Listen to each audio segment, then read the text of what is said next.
Ito namang aking tuturo ay para sa mga toxic sa buhay po ninyo. Kung hindi nyo pa ito nagagawa, pwede nyo itong gawin sa umaga mga boss. Kailangan lamang po natin itong papel. Ang papel na ito, kahit kalahati lang po nito, ay pwede na. Kasi magagamit pa po natin to sa ibang bagay mga boss. At pagkatapos, mas mainam, alam nyo ang pangalan ng toxic sa buhay po ninyo. Yung pinakapangalan po niya mga boss. Ito ay sample lamang, halimbawa, Karen. Halimbawa, ang pangalan ay Karen Reyes. Halimbawa lamang po ito. Karen, ang ipanulat po ninyo ay pula. Lagi ka maghahanda ng pula. Pantaboy po yan ng malas. Karen Reyes. Tapos, sabihin nyo po dito, lalayuan na po kayo ng taong ito at wag na muli siya magpaparamdam sa buhay ninyo. Sabihin nyo na lahat ng gusto nyo na maganap. Kapag po ito ay nakapag-wish ka na dito na lahat ng gusto po ninyo, halimbawa, itong chismosang ito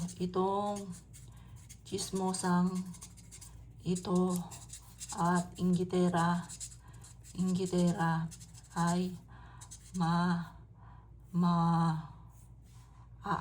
maalis na sa landas ko at wag na muling manggugulo pa. Pagkatapos po niyan, kapag nakapag-wish ka na, tupiin nyo po ito. Kapag natupiin nyo na po ito, kailangan po ninyo nitong itlog. Itong itlog na ito, mga bossing. Yan. Wala na siyang laman. Kaya kung gagawa ka ng ganito, may toxic sa buhay po ninyo, huwag nyo siyang babasagin ng malaki. Mas mainam pa nga, maliit lamang ang butas po nito, mga bossing. Maliit lang. Tapos doon nyo siya isisiksik nang hindi magkakrak ang itlog. Pagkatapos po nito, mga bossing ko, ito ay gagawin po ninyo, kukuha ka ng paminta. Doon sa paminta, ilalagay nyo po dito ang paminta, mga bossing. Yan, teka po, kukuha tayo ng paminta.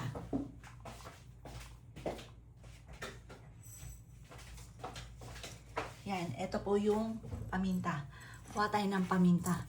Ang bilang ng paminta, mga boss, dapat mga bilang ng 6 or kaya 17 pieces.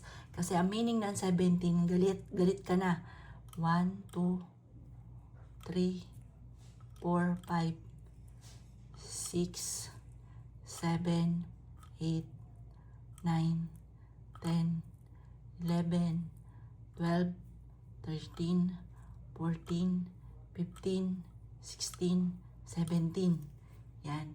Kailangan ito, saka po ha, kailangan nakatago siya sa shell para matakot siya sa inyo, mga boss.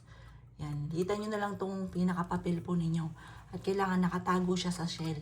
At pagkatapos po nito, lalagyan nyo po ito ng kaparanggot na asin. At ilalagay nyo po ito sa madilim na lugar para katakutan ka ng taong ito na nambubwisit sa inyo.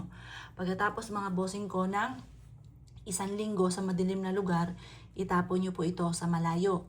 Dapat ito itatapon nyo sa mga ilog, kahit stuck na siya doon. Yung ilog naman na, kasi may ilog tayong dapat tapunan, yung umaagos. Ito naman yung ilog na hindi na umaagos, yung patay na ilog na kung tawagin, na hindi na siya gumagalaw, stuck na, tuyo na. Doon nyo siya itatapon. Ito po ay makakatulong para layuan ka ng toxic sa buhay po ninyo. Kung naniniwala ka, focus ka, maniwala ka, makakamit ko naman ang inyong mga pinapangarap. O paano, mga bossing? Good luck po sa inyo po lahat.